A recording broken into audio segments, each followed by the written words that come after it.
Hello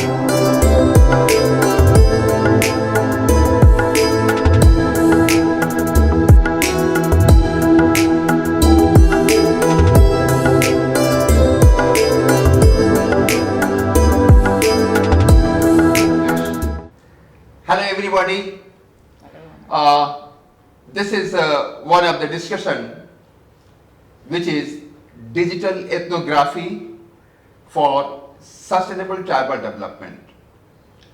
One of the question comes in the mind of the people who are ethnographer, traditionally trained, that ethnography means 4 points. The first is understanding the people, their social structure, social system, and how they interact as a social action, and the people with their culture. While understanding the culture of the people, try to understand their knowledge, belief of the culture, how they interact with the natural resources for survival and development. And the fourth very important part of any ethnography study should be, ought to be, that how the community, while interacting with the nature and other community, they co-evolve, co-adapt, because neither culture is static nor the natural ecosystem is static. Both co-evolve, co-adapt. So this understanding is very important for a part of ethnographic study. This is part one I wanted to share. Second comes about the digital. Digital ethnography is application of digital technology for ethnographic study. That means digital technology will be used again for the people, the social system structure, and the culture and natural habitat and cohesion. Now the question comes in mind whether the digital technology used for digital ethnography will be as effective as traditional ethnography study where the field worker has field immersion and participatory observation. Yes, it may not be same. Digital ethnography is not substitute for traditional ethnography, but it has become very effective. Sometimes it is more effective in understanding the people through technology, not only understanding, facilitating the process of development. So the last part which I say, process of facilitating development, will demonstrate here how digital ethnography has been used for one of the very, very important component of the women empowerment. My colleague, Dr. Raktima Mukhopadhyay, she will share with you how this technology has been used for step-by-step gender mainstreaming, women empowerment.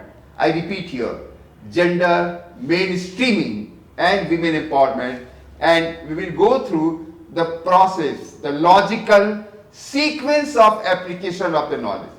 Yeah, Raktima Mukhopadhyay. Thank you, Professor Roy.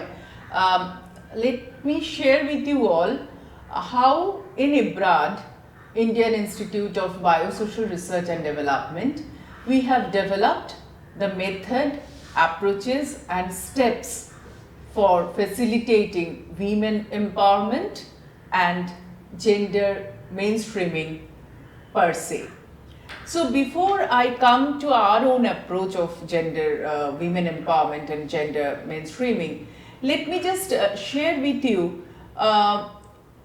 what the world thinks and how important it is a priority, whether it is a priority or not, both at the international global level as well as at our national level. If we see the Sustainable Development Goals, out of the 17 Sustainable Development Goals, Sustainable Development Goal 5, it calls for gender equality and empowerment of women and girls. And this SDG 5, it is cross-cutting of all the other SDGs. So this is very much in the focal point in the central agenda of development at the global as well as at the national level. This is very interesting what Raktima mentioned. I as an ethnographer must emphasize that this is not just merely study of the community, but meeting the need of what is sustainable development goal. So you can imagine ethnographic study can facilitate in reaching the sustainable development goal. That's very, very important. It's not merely living and documenting, processing and facilitating. Yes, Raktima. And this sustainable development goal, every year there is a report of sustainable development goal, and here I am just sharing the excerpts from the Sustainable Development Goal Report 2022. And if we see the background, the context, why we are discussing gender mainstreaming and women empowerment, you can see the report says that it would take at least more than 40 years from now for women and men to be represented equally at the national political leadership. If we see like the participation at the national parliaments, in the year 2015 it was 22.4% globally, and which has marginally increased to 26.2% in 2022. If we can see, like in this case, like more than 1 in 4 women, they have been subjected to intimated partner violence compared to their male counterparts.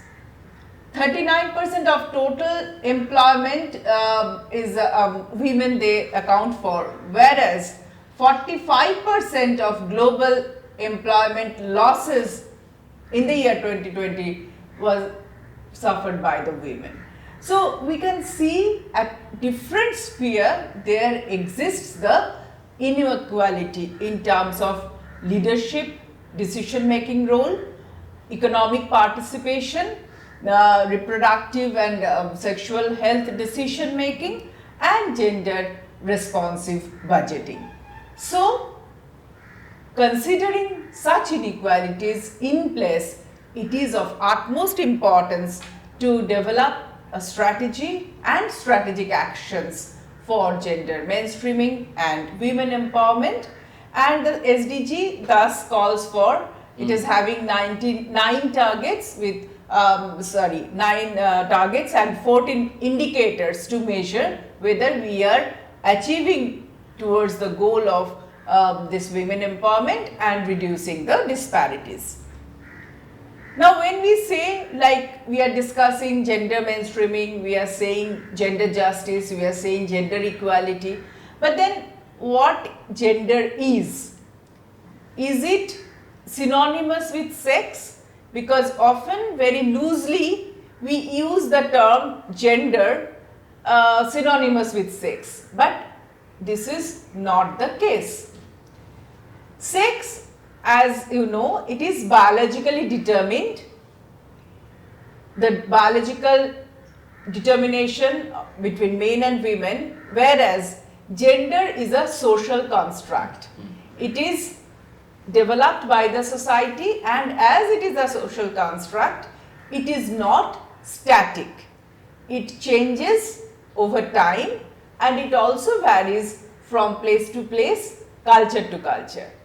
And this gender, as it is a social construct, it is not determining the men and women, rather it determines what is as a man, it is ideal for a man to do in a society, what kind of roles and tasks, responsibilities, and similarly what should be the ideal role, task and responsibilities for a woman. So that is the determination that society made, and that needs attention.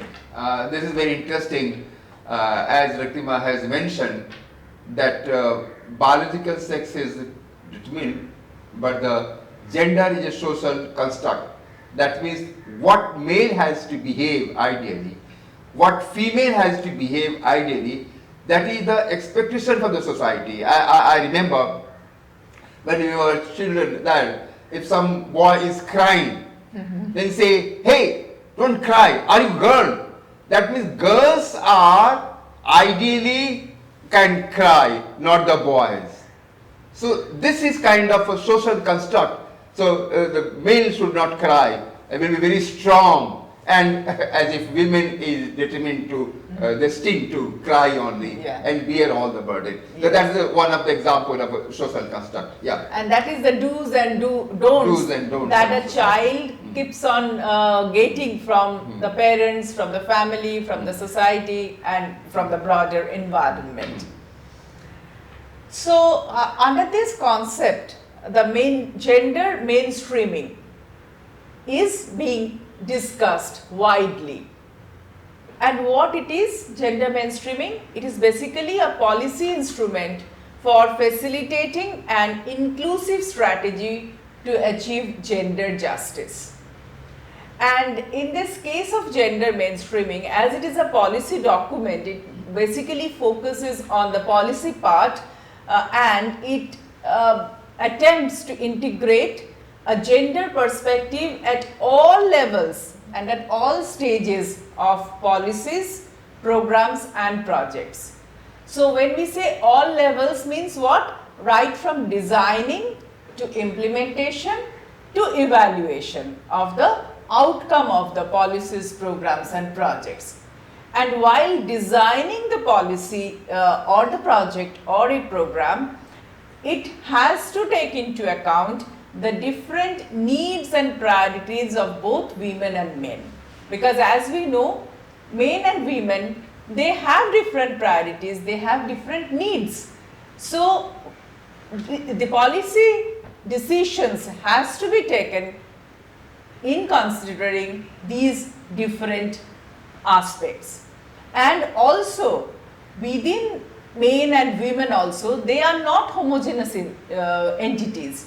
There also exists different hierarchies. There are asymmetric relations in terms of their access to resources, in terms of their capacity to control over resources, their needs and priorities. So these differences need to be integrated in the policy designing and its implementation strategy, as well as, very importantly, the outcome. And so that ultimately these policies, these programs, these projects, it benefit both women and men, and it enhances gender equality and reduces discrimination. That is the ultimate purpose of gender mainstreaming.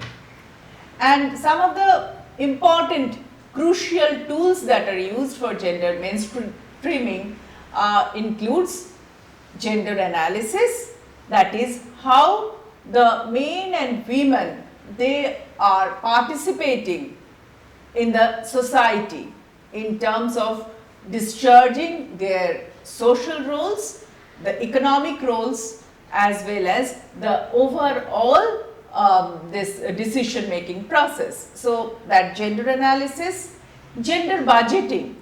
Here again, when we say gender budgeting, and as you have seen in the target number 9 of SDG 5 also, it focuses on this policy instrument where enough resources should be devoted to meet the different needs and priorities of women and men, and it also emphasizes upon how this budget, it's not only addressing the needs and priorities, but also what are the outcome of those budgets. So that is very, very important. So gender analysis, gender budgeting, then gender impact assessments of every policy, programs and projects. How the program, how the project, it is impacting on changing the gender roles, gender stereotypes.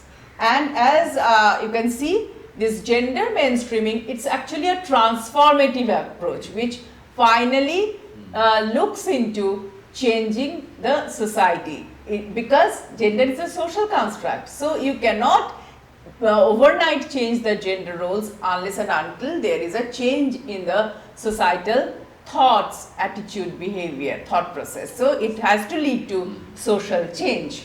It's not just providing some relief or kind of a time being held. It's a transformation. Transformation is a bigger concept where it evolves with the society, with the structure, role, functioning of the society as a whole. Yeah. Yeah. So it's just not in any project you just earmark, 10% of the budget will be for women. It's not that. Yeah. It's not that. So it has to be transformative and it has to lead towards like from gender blind, because many cases we think that no, there is no difference. If there is a project, so automatically it will help the people, means it will go, the benefit will go both to men and women. That is the gender blind aspect. Sometimes we are gender neutral. We don't discriminate, so all are equal. But this is not true. As you know, the story of the fox and the stork, like when the food is given on a plate and a fox and stork is eating, so who will have the more? The fox, certainly. And if it is served in a pitcher, so certainly the stork will have more, not the fox. So this has to be taken into care of, like we cannot be gender blind or gender neutral, rather we have to be gender sensitive, where both men and women, both their needs and priorities are to be taken care of. And yes, Professor Roy, you want to say something? Yes, she used the word equality. Men, often we say men and women all are equal. Okay. They are not equal. Men can't be mother, women can't be father. Very simple. It's an issue of equity, the way they deserve the resource, budget, recognition and responsibility. So one must understand the difference between equality and equity is the issue of gender equity. Yes. And thank you, Professor Roy, for sharing the example. And here again I want to mention what Professor Roy said, men cannot be mother and women cannot be father. Again, it's in the biological term.